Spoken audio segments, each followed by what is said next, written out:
The morning had started like any other in Maplewood, the quiet little town where everybody knew everyone else's business. I lived in a modest white two-story house at the corner of Willow Lane, and the scent of freshly cut grass floated through my open window as I poured myself a cup of coffee. My name is Emily Parker, and at 32, I'd begun to grow used to the rhythm of a life that was comfortable, but perhaps a little too predictable. I worked as a middle school English teacher, lived alone with my golden retriever, Daisy, and filled my evenings with books, gardening, and the occasional movie night with friends. Predictable, that is, until Jack Miller showed up with flowers. Jack had been living 2 houses down for almost a year. He was in his late 30s, tall with sandy brown hair, always polite when our paths crossed, but never much more than that. I'd seen him mowing his lawn, jogging with his headphones on, and once or twice carrying groceries from his truck. But we'd never really spoken beyond a quick hello. That changed on an afternoon in early spring when my doorbell rang. When I opened the door, there he was, holding a bouquet of fresh tulips, their bright yellow petals almost glowing in the sunlight. "Hi, Emily," he said, his voice warm but slightly nervous, like he wasn't quite sure what he was doing. "I thought you might like these." I blinked, caught off guard. Men didn't usually show up at my door with flowers. "Oh wow. Thank you, Jack. These are beautiful." His smile was small but genuine. "I saw them at the farmer's market this morning and thought of you." "Don't ask me why, I just did." I laughed softly, brushing a strand of hair from my face. "Well, I'm glad you did. Tulips are my favorite." That's when I noticed my neighbor across the street, Mrs. Henderson, watching from her porch. She was in her 70s, retired, and known for keeping a close eye on everyone in the neighborhood. She waved, and I waved back, but something in her expression made me pause. It wasn't just curiosity, it was almost knowing. "Enjoy the flowers, dear," she called across the street, her voice carrying just enough to reach us. "Looks like Jack is finally coming around." I furrowed my brow, glancing at her, then back at Jack. He cleared his throat, clearly uncomfortable. "I should probably let you put those in some water," he said quickly. "But maybe if you're free sometime, I could take you out for dinner?" My heart skipped. "Dinner? With Jack? I'd like that," I said softly. But Mrs. Henderson's words echoed in my head long after he left. What did she mean by finally coming around?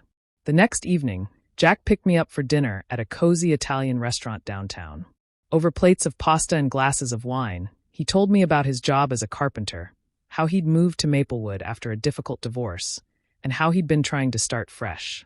I shared stories from my classroom, funny mishaps with students, the way their imaginations sometimes surprised me, and the conversation flowed as easily as if we'd known each other for years. By the time he walked me back to my door, I felt a spark I hadn't felt in a long time. He paused on the porch, his hands shoved in his pockets. "I had a great time tonight," he said. "Me too," I replied, smiling. He gave me a look, gentle, almost searching, and then he leaned in just enough that I thought he might kiss me. But he stopped himself, gave a small nod, and said, "Good night, Emily." When he walked away, I couldn't stop smiling.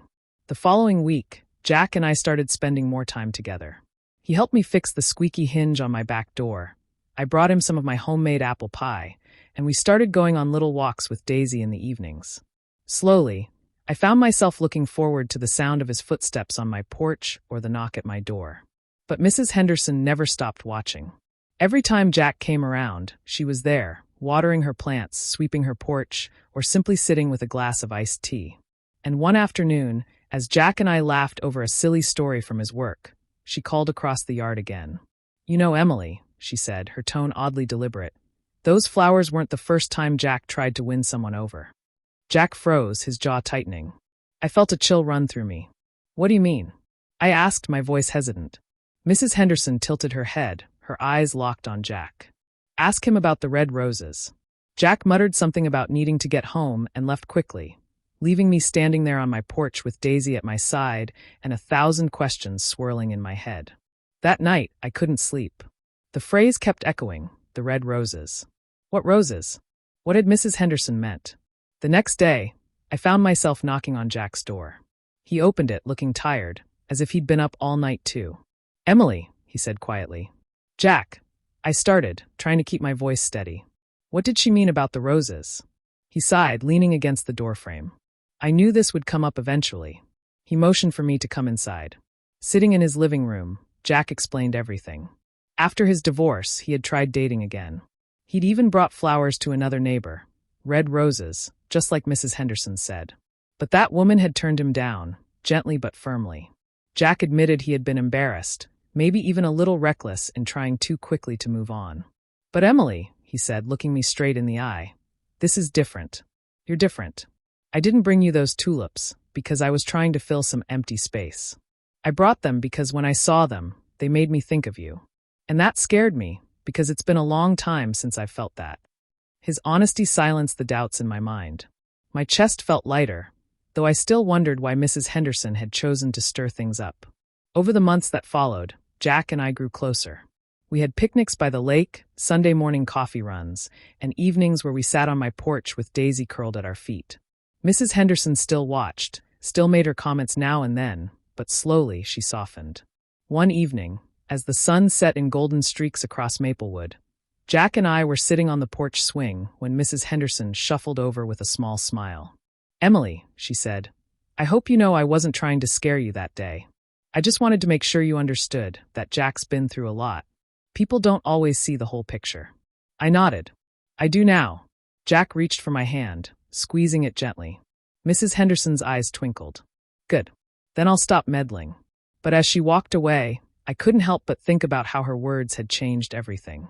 They had forced Jack to open up, had forced me to confront the fears in my own heart. Without them, maybe we never would have reached this place of understanding. That night, as Jack finally kissed me under the glow of the porch light, I realized something simple but powerful. The flowers had been the beginning, but it was the truth, the unvarnished, sometimes messy truth, that had given us a chance at something real. And though my neighbor's words had left me speechless at first, in the end, they were exactly what I needed to hear.